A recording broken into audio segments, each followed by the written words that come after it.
Hello students, আজকে আমাদের world out knock আউটের ক্লাস। ঠিক যেরকমভাবে বলটা উইকেটটাকে বোল্ড করে উড়িয়ে দিল, ঠিক সেরকমভাবে তোমাদের ডাউটগুলো উড়িয়ে দেওয়া হবে। এটা সম্পূর্ণ যারা পিআইকিউ ব্যাচ কিনেছে, অর্থাৎ পিআইকিউ পিসিএম 3টে ব্যাচে কিনেছে, তাদের জন্য যে কেমিস্ট্রি এক্সট্রা ক্লাস দেওয়া হয়েছিল, সেই এক্সট্রা ক্লাসে যারা তাদের ডাউট পাঠিয়েছিল সেই ডাউটের নক আউট ক্লাস এটা, অর্থাৎ ডাউট ক্লিয়ারিং ক্লাস এটা।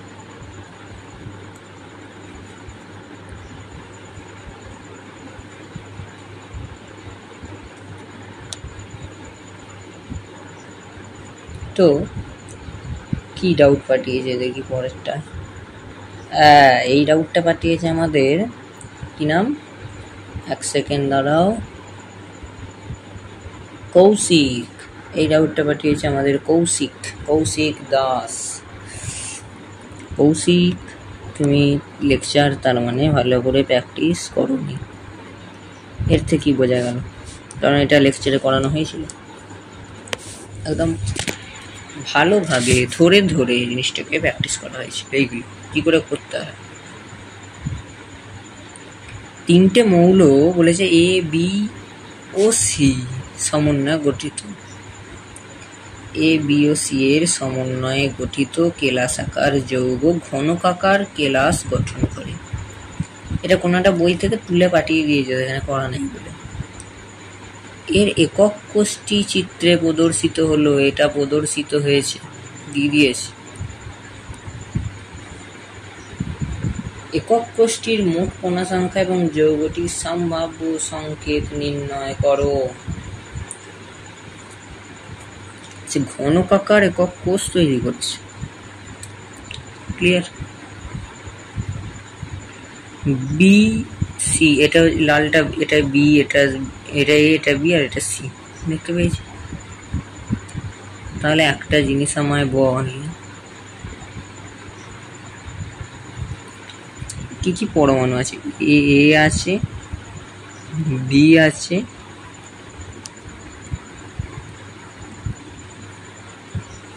এ, বি আর সি আছে।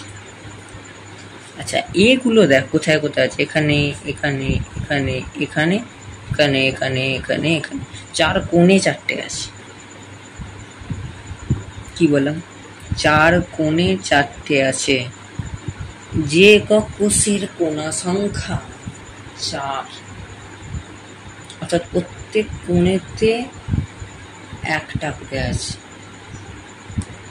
তার পাশাপাশি চতুর্দিকে তার কত অংশ কত করে আছে না, 1/8 অংশ করে আছে।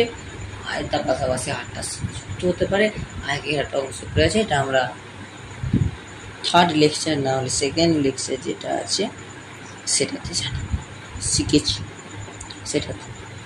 তা এটাতে কি আছে না, এক সেকেন্ড দেখো।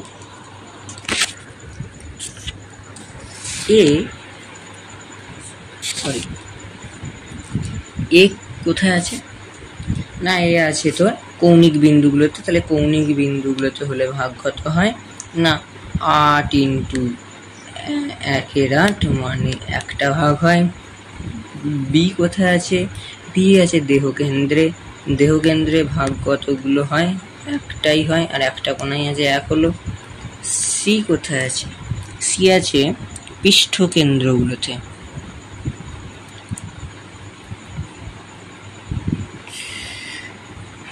দাঁড়া এক সেকেন্ড, হ্যাঁ, যেগুলো আছে পৃষ্ঠকেন্দ্রতে। পৃষ্ঠকেন্দ্র হলে 1/2 × 6 দ্যাট ইজ ইকুয়াল টু 3। তাহলে সংকেতটা কি হলো? সংকেতটা কি হলো?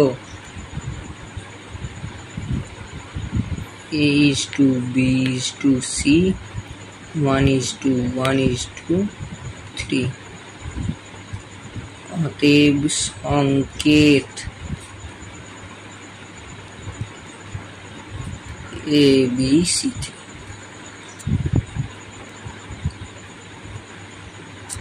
বোঝা গেছে কৌশিক? কমেন্টে জানিয়ে দিও। পরের সিলভার ধাতুর পৃষ্ঠকেন্দ্রিক ঘনকাকার কেলাস গঠন করে। যদি উক্ত ক্লাসে কোষের কিনারা দৈর্ঘ্য এত এত এত হয়, কি বলেছে, হ্যাঁ কিনারা দৈর্ঘ্য 407 পিকোমিটার হয়, তো খুব লক্ষ্য করতে হবে এই জায়গাগুলো। 407 কোথায় লেখা, পিকোমিটার কোথায় লেখা, মিটার কোথায় লেখা, এগুলো লক্ষ্য করতে হবে। 407 পিকোমিটার হয়, তাহলে সিলভারের পারমাণবিক ব্যাসার্ধ ন্যানোমিটার এককে, বললাম ন্যানোমিটার এককে নির্ণয় করো। এই অঙ্ক আমাদের ব্যাচে মানে ক্লাসে করানো হয়ে গেছে, ভালো করে করেনি তাই আবার পাঠিয়ে দিয়েছে। তো আমি বলবো এই লেকচারটা দেখে আবার নিজে অঙ্কটা করতে। তাও যখন পাঠিয়েছে আমি করে দিচ্ছি, সঠিক করে দিচ্ছি, তোমরা লিখে লিখে করে নেবে। এটা জাকির পাঠিয়েছিল, জাকির করে নিও। পৃষ্ঠকেন্দ্রিক মানে ইয়াস ফেস সেন্টার কিউবিক অর্থাৎ FCC। পৃষ্ঠকেন্দ্রিক ঘনকাকার একক কোষে কিনারা দৈর্ঘ্যটা আমি ধরে নিচ্ছি A, আর গঠনকারী কোণার ব্যাসার্ধ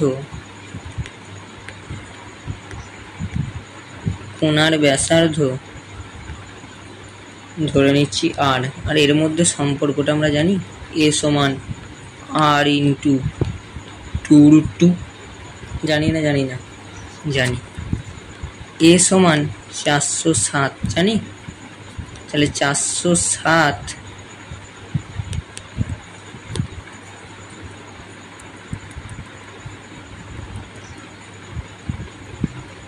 একটু বাম দিক চেপে লিখি,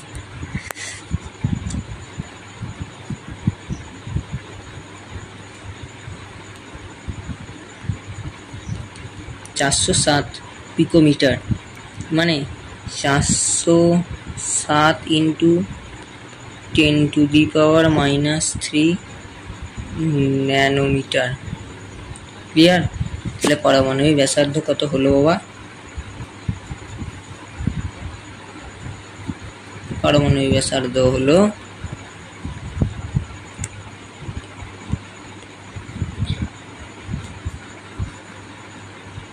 আমরা জানি পারমাণবিক ব্যাসার্ধ সূত্র হচ্ছে 2√A/2√2, তাহলে সমান A/2√2। তো আর বার করবো আমরা, এখান থেকে পাচ্ছি তো এটা নাকি, A সমান R ইন্টু 2√2, মানে 8 থেকে বেরিয়ে গেছে, তাহলে A/2√2।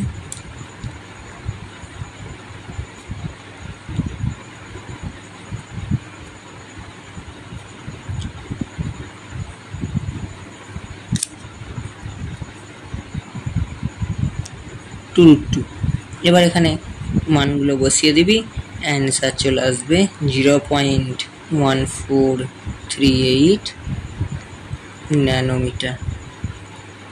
কি বললাম বোঝা গেল জাকির? তুমি লেকচার শোনো আর একবার যে, তাহলে এই জিনিসটা আরো ভালো ক্লিয়ার হয়ে যাবে। দেখে নাও অঙ্ক,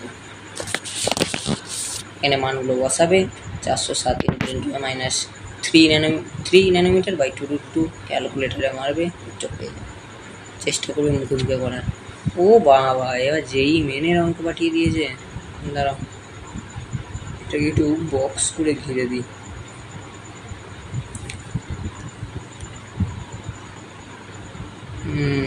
আবার যেই মেন দিয়েছে, কি অঙ্কটা কি বলেছে, একটি পৃষ্ঠকেন্দ্রিক ঘনকাকার ল্যাটিসে A পরমাণু কৌণিক বিন্দু, B পরমাণু পৃষ্ঠকেন্দ্রে, যদি কৌণিক বিন্দুগুলি থেকে A পরমাণু নির্দিষ্ট হয়ে যায়, দুটো A পরমাণু, this is very important line, দুটো A পরমাণু নির্দিষ্ট হয়ে যায়, তবে যৌগটির সংকেত কি হবে?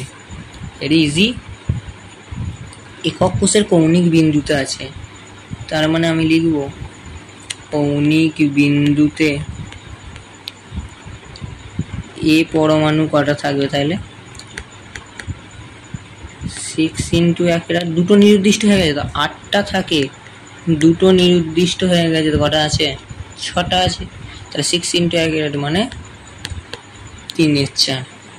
B পরমাণু যেমন ছিল তেমন আছে, 6 × 1/2 দ্যাট ইজ ইকুয়াল টু 3। তাহলে A আর B এর অনুপাত কত? A/B এর অনুপাত 3/4 = 3 সমান 1:4। তাহলে সংকেতটা কি হবে, অ্যান্সারটা কি হবে AB4।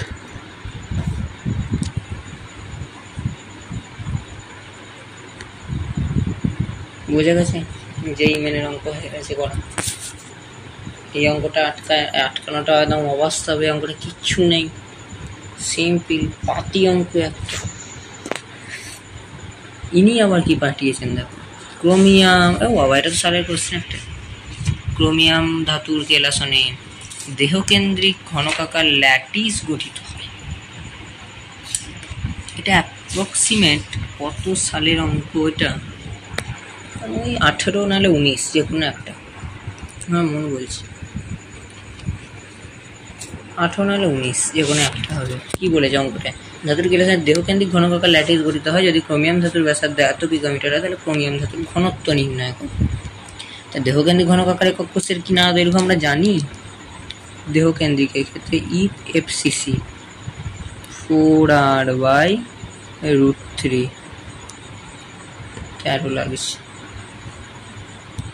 √3, আর বলে দিয়েছে 1 to 4.3 পিকোমিটার, তাহলে A সমান 4 into 1 to 4.3/3, এটার মানে আসবে 287.006 পিকোমিটার।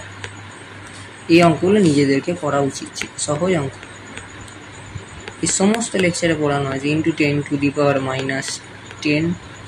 ইনভার্সানের একটা গোটাটা একটা দেওয়া আছে, PDF দেওয়া আছে আমাদের লেকচারে, কি করে কি হয় করতে, কি থেকে কি করা যায়। এরপর রো ইকুয়াল টু ZM/NA³, এখানে করলে আমরা এম এর মান বলে দিয়েছে 52, আর এম সমান বলে দিয়েছে 52। এখানে MNAQ এম এর মান বসিয়ে দিবি, এন এর মান জেড এর মান সমস্ত কিছু বসিয়ে দিলে যেটা অ্যান্সার আসবে সেটা। তো তোমার জন্য কাজ দেওয়া রইলো, কাজটা করে ফেলবে, ভেরি ইজি অঙ্ক। এই আবার কি অঙ্ক পাঠিয়েছে আমাদের ক্লাস থেকেই, আবার স্ক্রিনশট নিয়ে পাঠিয়ে দিয়েছে। ফার্স্ট কোয়েশ্চেন দেখো, রাকেশ, অ্যান্সার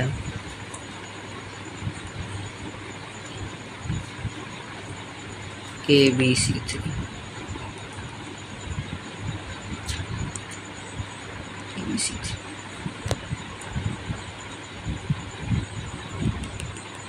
তো আজ এই পর্যন্তই, দেখা হবে পরের কোনো ভিডিওতে। ততক্ষণ ভালো থেকো, সুস্থ থেকো এবং পড়াশোনা করতেই থাকো। পড়াশোনা কিছু বলবো না, পড়াশোনা করতে থাকো। দেখা হচ্ছে পরের কোনো ভিডিওতে, ততক্ষণ বাই।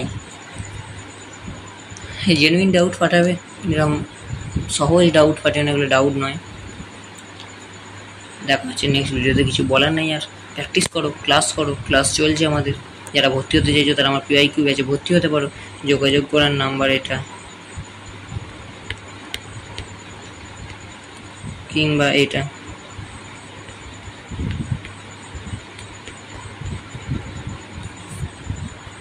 (933264484) আর 8768721178, যে কোনো একটাতে করতে পারো। বাই, দেখা হচ্ছে পরের ভিডিওতে, ততক্ষণ ভালো সুস্থ থাকো।